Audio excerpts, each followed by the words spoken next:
এগৰাকী বিখ্যাত দাৰ্শনিক উইল ডুৰাণ্টে কৈছিল যে পৃথিৱীৰ ভিতৰত আটাইতকৈ ডাঙৰ মহাসাগৰ এখনেই আছে। ভিন্নজনে উত্তৰটোৰ ভিন্নভাৱে ক'ব পাৰে। তোমালোকৰ মতে ডাঙৰ মহাসাগৰ কোনখন? প্ৰশান্ত মহাসাগৰ।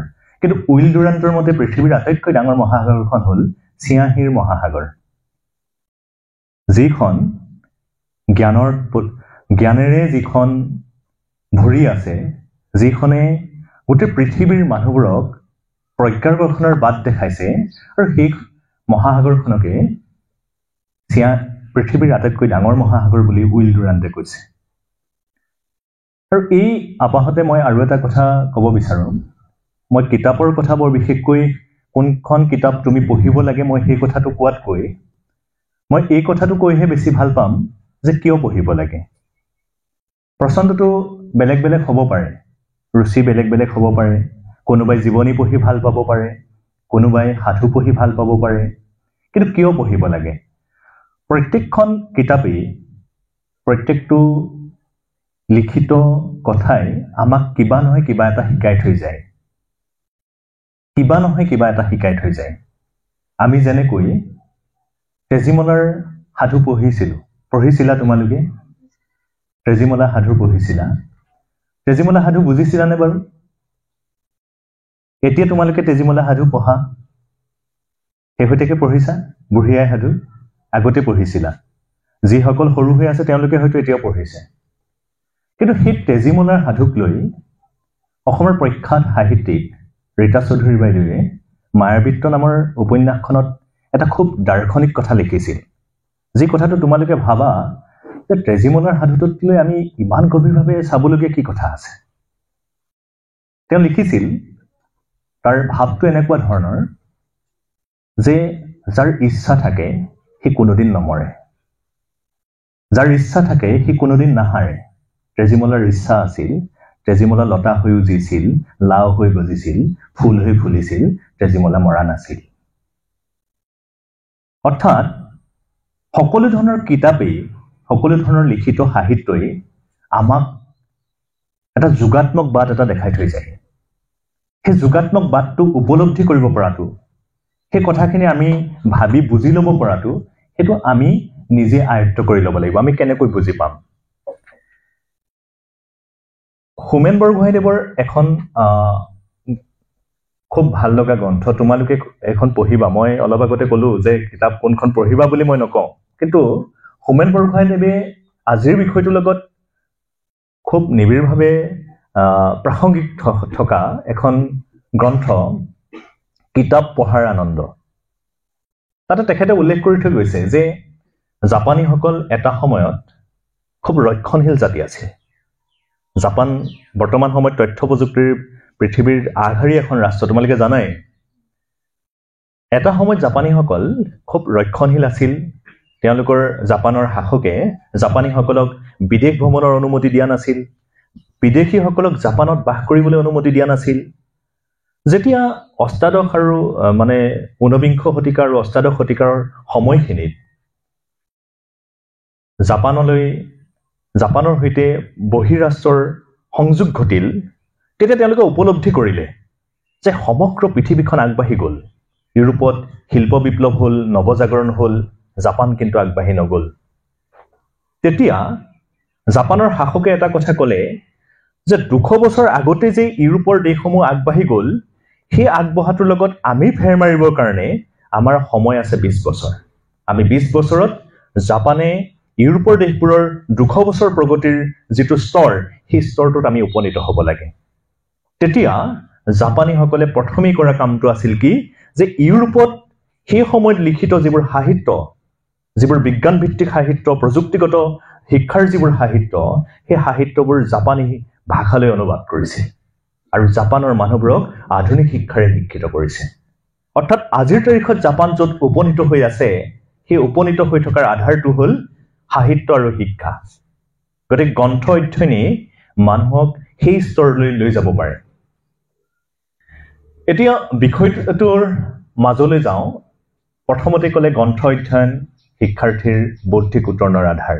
গ্ৰন্থ অধ্যয়ন মানে আমি বুজি পালোৱে যে কিতাপ পঢ়িব লাগে।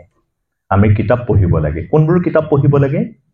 আমাৰ পাঠ্যপুথিৰ কিতাপবোৰৰ সমান্তৰালভাৱে আমি পাঠ্যপুথিৰ বাহিৰৰ কিতাপো পঢ়িব লাগে হয়নে আমি এইটোকে বুজিছো শিক্ষাৰ্থীৰ বৌদ্ধিক উত্তৰণৰ আধাৰ মানে বুনিয়াদ ভেটি এটা বনাবলৈ হলে ঘৰ এটা হ'বলৈ হলে ঘৰটো এটা কি থাকিব লাগিব ভেটি থাকিব লাগিব আধাৰ থাকিব লাগিব তেতিয়াই ঘৰটো থাকিব যেটোক আমি ফাউন্ডেশন বুলি কৈছো হয় নহয় যে বৌদ্ধিক উত্তৰণ হ'বলৈ হলে বৌদ্ধিক উত্তৰণ মানে তোমাৰ বুধ জন্মিব লাগিব তুমি কথা বুজি পাব লাগিব কথা বুজি পাই তোমাৰ ব্যক্তিত্ব বিকাশ হ'ব লাগিব ব্যক্তিত্ব বিকাশ হৈ তুমি সমাজ এখনত কেনেকৈ চলিব লাগে কেনেকুৱা ধৰণৰ কাম কাজেৰে তুমি তোমাৰ জীৱন উপযোগী কামবোৰ কৰিব লাগে কোনবোৰ কাম কৰিলে তোমাৰ জীৱনৰ ইচ্ছিত লক্ষ্যত তুমি উপনীত হ'ব পাৰা সেই কামটো কৰিব পৰাকৈ তোমাৰ বুধ তোমাৰ জাগি উঠিব লাগিব আৰু সেই জাগি উঠিলে তোমাৰ জীৱনৰ যিবোৰ দৈনন্দিন কাম কাজ জীৱনৰ যিবোৰ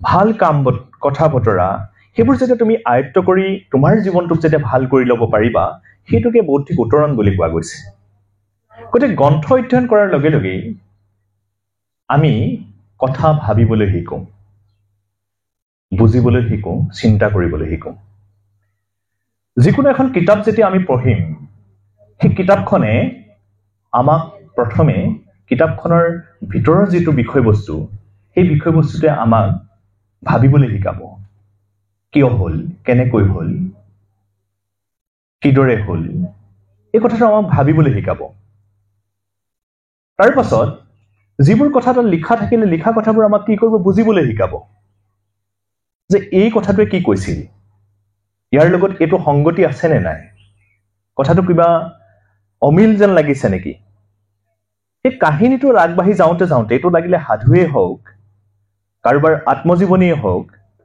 গোটেই কথাবোৰ আমি যেতিয়া অধ্যয়ন কৰিম তেতিয়া আমি তাত থকা বাক্যবোৰ কথাবোৰ আমি বুজি পাবলৈ শিকিম আৰু যেতিয়া বুজি পাবলৈ শিকিম তাক চিন্তা কৰিবলৈ শিকিম চিন্তাটো কেনেকুৱা ধৰণৰ যে কিতাপত থকা কথাবোৰৰ লগত আমাৰ ব্যক্তিগত জীৱনৰ সামঞ্জস্য আছে নেকি ক'ৰবাত মিল আছে নেকি কিতাপত উল্লেখ কৰা যিবোৰ কাহিনী সেই কাহিনীবোৰৰ লগত আমাৰ দৈনন্দিন জীৱনত ঘটি থকা কাহিনীবোৰৰ কিবা তালমিল আছে নেকি এই কথাটো আমি চিন্তা কৰিবলৈ শিকিম যেতিয়া কিতাপত কোনোবা এটা কথাৰ ঋণাত্মক কথা এটা উপস্থাপন কৰি সেই সম্বন্ধে এটা নৈতিক কথা বুজাবলৈ বিচৰা হৈছে তেতিয়া আমি বুজি পাম যে সেই ঋণাত্মক কথাটো আমাৰ জীৱনলৈ আহিব নালাগে বুজি পাম হয়নে ডক্টৰ মৃণাল কলিতাৰ এখন খুব সুন্দৰ উপন্যাস বকুল ফুলৰ দৰে তোমালোকে হয়তো কোনোবাই পঢ়িছা তাত তোমালোকে দেখিছা যে ছাত্ৰ এজনক জীৱনত কেনেকৈ সংঘাত আহিছিল আৰু সেই সংঘাত অহা ছাত্ৰজনৰ যিটো মেধা সেই মেধাটো তেওঁৰ লগৰীয়াই বুজি পাইছিল আৰু এগৰাকী শিক্ষকেই সেই ছাত্ৰজনৰ জীৱনটো সলনি কৰি দিছিল বকুল ফুলৰ দৰে যি নাই পঢ়া তোমালোকে পঢ়িবা খুব ভাল এখন উপন্যাস গতিকে আমি সেই ছাত্ৰজনৰ যিটো ঘৰুৱা পৰিৱেশৰ কথা ঋণাত্মক ধৰণে তাত প্ৰকাশ কৰা গৈছে সেই ঋণাত্মক পৰিৱেশটো আমি বুজি পাম ছাত্ৰজনৰ যিটো সম্ভাৱনীয়তা আছে যিটো সম্ভাৱনীয়তা তেওঁৰ লগৰীয়াই দেখিছিল সেই সম্ভাৱনীয়তাৰ কথাও আমি বুজি পাম আৰু কেনেকৈ কাৰোবাৰ শুভ আশাত বা কাৰোবাৰ ইচ্ছাত সেই ছাত্ৰজনৰ জীৱন সলনি হৈ গৈছিল সেই কথাটো আমি বুজি পাম গতিকে তাক আকৌ আমি কি কৰিব পাৰিম আমাৰ জীৱনতো প্ৰয়োগ কৰিব পাৰিম গতিকে গ্ৰন্থ অধ্যয়নে বুজিবলৈ শিকায় ভাবিবলৈ শিকায় চিন্তা কৰিবলৈ শিকায় এই কথাটো আমি প্ৰত্যেকেই ভাবি চাব লাগে কথাবোৰ খুব সহজকে বুজি পাব লাগে জটিলকৈ চিন্তা কৰিব লাগে কথাটো বুজিলানে খুব সহজকে বুজি পাব লাগে কিন্তু ভাবোতে অকমান জটিলকৈ ভাবি চাব লাগে আমি কেতিয়াবা ভাবো তোমালোকে সৰু অকণিৰ অগ্ৰদূত সফুৰা বা এনেকুৱা ধৰণৰ যিবোৰ ছাত্ৰ ছাত্ৰী উপযোগী আলোচনী ওলাইছিল সেই আলোচনীবোৰত আগত প্ৰশ্ন কিছুমান সোধে যদি পৃথিৱীত মাধ্যাকৰ্ষণ শক্তি নাথাকিলেহেঁতেন কি হ'লহেঁতেন ভাবাচোন উত্তৰ দিয়া যদি তোমাৰ পাখি থাকিলেহেঁতেন তুমি কি কৰিলাহেঁতেন তেনেকুৱা প্ৰশ্ন দিয়ে প্ৰশ্নটো খুব ভাল লগা কিন্তু সি কি কৰে আমাক ভাবিবলৈ শিকায় তোমালোকে ভাবি চাবাচোন তেনেকুৱা কথা এটা যে মাধ্যাকৰ্ষণ শক্তি নোহোৱাহেঁতেন কি হ'লহেঁতেন আমাৰ পাখি থকাহেঁতেন আমি কি কৰিলোহেঁতেন হয়নে এই যে কথাবোৰে আমাক কি কৰিব, আমাৰ চিন্তা কৰিব পৰা মনটোক আমাক অধিক চিন্তা কৰিব পৰাকৈ, যোগাত্মক চিন্তা কৰিব পৰাকৈ, জটিল চিন্তা এটা কৰি আমি তাৰ উত্তৰ পাব পৰাকৈ আমাক মনটো শক্তিশালী কৰি তুলিব। গতিকে এইটো গ্ৰন্থ অধ্যয়নৰ যোগেদিহে এইটো সম্ভৱ হয়। এইটো প্ৰথমে মই এই কথাটো সেইকাৰণে ক'লো যে গ্ৰন্থ অধ্যয়নে ভাবিবলৈ, বুজিবলৈ, চিন্তা কৰিবলৈ শিকায়। গ্ৰন্থ আমাৰ আজৰি পৰৰ বন্ধু, আমাৰ আজৰি পৰৰ বন্ধু। কেনেকুৱা আজৰি পৰৰ বন্ধু? যে আজিকালি মানুহবোৰ একাকীকত্বত ভুগিছে, মানুহবোৰ নিসংগ হৈছে। অকল কেৱল মাত্ৰ বয়সীয়াল মানুহে নিসংগ নহয়, কম বয়সীয়া ছাত্ৰ ছাত্ৰীৰ পৰা পৌঢ়জনলৈকে সকলো নিসংগ হয়। মনৰ ভাৱবোৰ কাৰোবাৰ আগত ক'বলৈ কেতিয়াবা তেওঁলোকে অপাৰগ হয়। সেই সময়ছোৱাত তেওঁলোকক সং দিবৰ কাৰণে গ্ৰন্থতকৈ উপযোগী কোনো বন্ধুৱেই হ'ব নোৱাৰে। পৃথিৱীখনৰ এই পংকিল সময়খিনিত আমি নিজৰ কাৰণে, নিজৰ দৰে সময়বোৰ যাপন কৰিবৰ কাৰণে আমি ভাল গ্ৰন্থ আশ্ৰয় ল'ব পাৰোঁ। যি গ্ৰন্থই কি কৰিব, আমাৰ মনটোক, আমাৰ সেই যিবোৰ ভাৰাক্ৰান্ত চিন্তা, আমি যিবোৰ চিন্তাত আমি ভাৰাক্ৰান্ত হৈ আছোঁ, সেই চিন্তাবোৰৰ পৰা আঁতৰাই, লাগিলে সি পৰীক্ষা কেন্দ্ৰিক আমাৰ হতাশাই হওক, লাগিলে সি আমাৰ কেৰিয়াৰমুখী চিন্তা চৰ্চাত অহা আমাৰ কিবা ঋণাত্মক চিন্তাই হওক, সকলোবোৰৰ পৰা আঁতৰাই আমাৰ মনটো স্থিৰ কৰিবলৈ বন্ধুৰ দৰে কাম কৰে। সেইকাৰণে গ্ৰন্থ অধ্যয়ন কৰিব লাগে, ভাল লগা গ্ৰন্থ পঢ়িব লাগে। আৰু ভাল লগা গ্ৰন্থখন যেতিয়া তুমি পঢ়িবা, তোমাৰ সময়টো যেতিয়া সেই গ্ৰন্থখনৰ লগত পাৰ হৈ যাব, তুমি নভবাকৈ সেই গ্ৰন্থখনৰ কাহিনীটোৱে তোমাক সাংঘাতিক ধৰণৰ অনুপ্ৰেৰণা যোগাই থাকিব। সেইকাৰণে আমি তেনেধৰণৰ গ্ৰন্থ নিৰ্বাচন কৰিব লাগে। আৰু সেই গ্ৰন্থখনৰ যোগেদি আমাৰ আজৰি সময়বোৰ যাতে খুব মানসম্পন্ন সময়ত পৰিণত হয়, যিটো আমি কোৱালিটি টাইম বুলি কওঁ, মানসম্পন্ন সময়ত পৰিণত হয়, তাৰ কাৰণে ব্যৱস্থা কৰিব লাগে। জ্ঞান আহৰণৰ কাৰণে পঢ়িব লাগে। আমি কেৱল মাত্ৰ পাঠ্যপুথিৰ যিবোৰ বিষয়, সেই বিষয়বোৰ অধ্যয়ন কৰি থাকিলেই আমাৰ জীৱনৰ কাৰণে সকলো ধৰণৰ শিক্ষা আমি নাপাম। কি কাৰণে নাপাম? যে পাঠ্যপুথিবোৰ এটা নিৰ্দিষ্ট সময়, পাঠ্যপুথি প্ৰস্তুত কৰা যায় কেনেদৰে? এটা সময় এটা প্ৰথমতে ঠিক কৰি লৈ এই এটা বছৰত কোনখিনি কথা ছাত্ৰজনক শিকোৱা যাব, কোনখিনি কথা শিকোৱাৰ পিছত তেওঁক মূল্যায়ন কৰা যাব। আৰু এই মূল্যায়নত যাতে ছাত্ৰজনৰ ওপৰত বোজা বেছিকৈ নপৰে, তাৰ কাৰণে তাত কি কৰা যাব যে এটা স্তৰ, তেওঁ বয়স, পৰীক্ষা কেন্দ্ৰিক কথা বতৰা সকলোবোৰ চোৱা চিতা কৰি তাক খুব সীমিত ধৰণে প্ৰথমতে বিষয়বস্তুটো তোমালোকৰ আগলৈ এৰি দিয়ে। কিন্তু তোমালোকৰ ভিতৰে কোনোবা এজন ছাত্ৰই তাৰে কোনোবা এটা বিষয় বেছিকৈ ভাল পোৱা, কোনোবাই ইংৰাজী ভাল পোৱা, কোনোবাই অসমীয়া ভাল পোৱা, কোনোবাই গণিত ভাল পোৱা। যি সেই নিৰ্দিষ্ট বিষয়টো বেছিকৈ ভাল পায়, তেওঁক কি লাগে? তাত বেছি জ্ঞান লাগে। সেই বিষয়টোক বেছিকৈ জানিবৰ কাৰণে তেওঁক সুবিধা লাগে। তাৰ কাৰণে সেই বিষয়ৰ লগত জড়িত গ্ৰন্থ পঢ়িবই লাগিব। সেইকাৰণে তোমালোকে এনেধৰণৰ যিবোৰ বিষয় তোমালোকৰ ভাল লগা, সেই ভাল লগা বিষয়বোৰ তোমালোকে তাৰ লগত সংগতি থকা বাহিৰা গ্ৰন্থবোৰ তোমালোকে অধ্যয়ন কৰা উচিত। সেইবোৰ অধ্যয়ন কৰিলে আপোনা আপুনি তোমালোকৰ সেই বিষয়বোৰৰ ওপৰত তোমালোকৰ দখল বাঢ়ি যাব।